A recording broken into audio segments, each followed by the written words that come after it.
Shalom, saudara-saudariku dan para sahabat insani yang dikasihi Tuhan. Selamat berjumpa kembali dalam program Renungan Rohani Insani. Inspirasi Sabda Allah hari ini, Jumat 11 September 2020, bersama Pastor Vius Octavianus, Imam Diosesan Keuskupan Agung Makassar, yang sedang bertugas di Paroki Santo Yosef Pekerja, Makassar. Selamat mendengarkan. Selamat berjumpa kembali para sahabat insani inspirasi Sabda Allah hari ini. Hari Jumat 11 September 2020, saya Pastor Pius menjumpai Anda kembali dalam permenungan hari ini.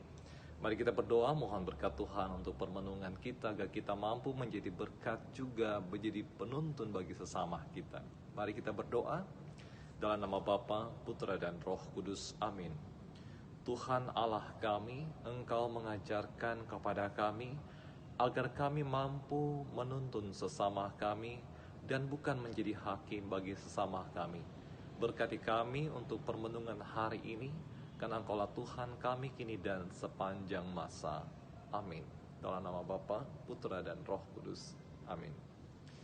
Injil hari ini dikutip dari Injil Lukas pasal 6 ayat 39 sampai 42.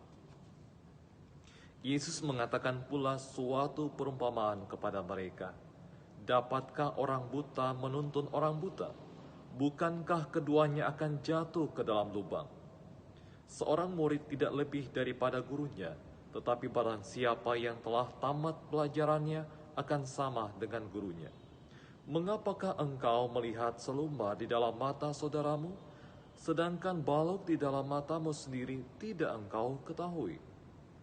Bagaimanakah engkau dapat berkata kepada saudaramu, "Saudara, biarlah aku mengeluarkan selumbar yang ada di dalam matamu," padahal balok yang di dalam matamu tidak engkau lihat? Hai orang munafik, keluarkanlah dahulu balok dari matamu, maka engkau akan melihat dengan jelas untuk mengeluarkan selumbar itu dari mata saudaramu. Demikianlah Injil Tuhan. Apa yang paling mudah kita buat ketika kita melihat orang? Ketika kita berjumpa dengan orang, yang paling cepat kita lihat adalah hal yang buruk, hal yang jelek, hal yang tidak baik. Apalagi jika orang itu kita rasa menjadi saingan kita. Kita rasa bahwa dia lebih dari kita. Kita rasa dia menjadi lawan kita. Kita merasa bahwa dia menjadi saingan kita. Seolah-olah dia akan merampas kehebatan kita, mengurangi kehebatan kita. Bahkan mungkin kita merasa dia akan menjatuhkan kita. Maka kita mulai membuat cerita yang buruk, membuat gosip yang buruk tentang pribadi orang itu.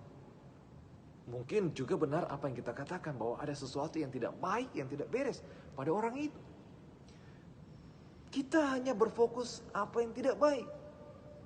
Oke, kalau benar bahwa diri orang itu ada yang tidak baik, ada yang tidak beres, apakah hanya sampai pada proses judgment, penghakiman?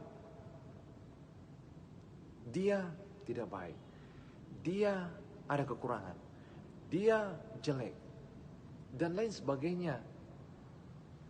Sebagai orang beriman, Yesus mengatakan tidak hanya sampai berhenti menghakimi, melihat hal buruk, hal yang tidak baik pada diri orang itu, tapi yang lebih penting dari situ adalah apa yang kita buat untuk membantu orang itu bangkit dari kelemahannya. Apa yang kita bikin? Apa yang kita lakukan? Apa yang kita buat supaya orang itu tidak selalu dan selamanya berada dalam kekurangan itu? Ini yang dituntut oleh Yesus. Sebagai orang beriman seperti yang dikatakan dalam Injil, satu yang menjadi kehendak Allah sehingga ia mengutus Yesus ke dalam dunia adalah supaya semua orang yang percaya kepadanya diselamatkan. Panggilan kita juga menyelamatkan orang lain, sesama kita yang kita rasa, yang kita lihat mempunyai kekurangan. yang mempunyai kebiasaan tidak baik. Ini panggilan kita. Kalau kita hanya berhenti sebagai hakim, menjudge seseorang, itulah yang dilawan, ditentang oleh Yesus sehingga mengatakan, bagaimana mungkin kau melihat balok selumbar di mata sesamamu sedang balok dalam matamu tidak kau lihat.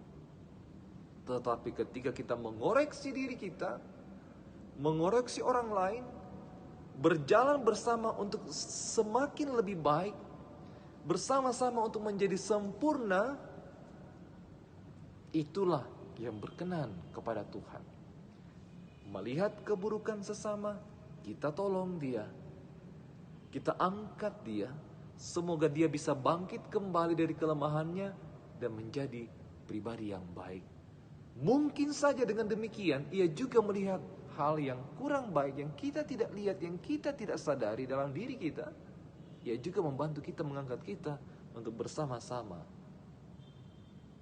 belajar semakin sempurna, belajar untuk semakin menyempurnakan diri, belajar untuk semakin berkenan kepada Tuhan. Inilah yang dikehendaki Tuhan. Tuhan memberkati kita semua. Amin. Terima kasih saudara-saudariku dan para sahabat insani yang telah mendengarkan sabda Allah. Saya, Pastor Marcel Lolotandung, mengucapkan berlimpah terima kasih kepada Pastor Vius Octavianus.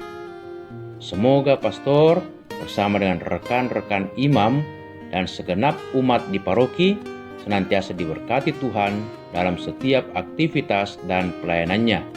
Amin.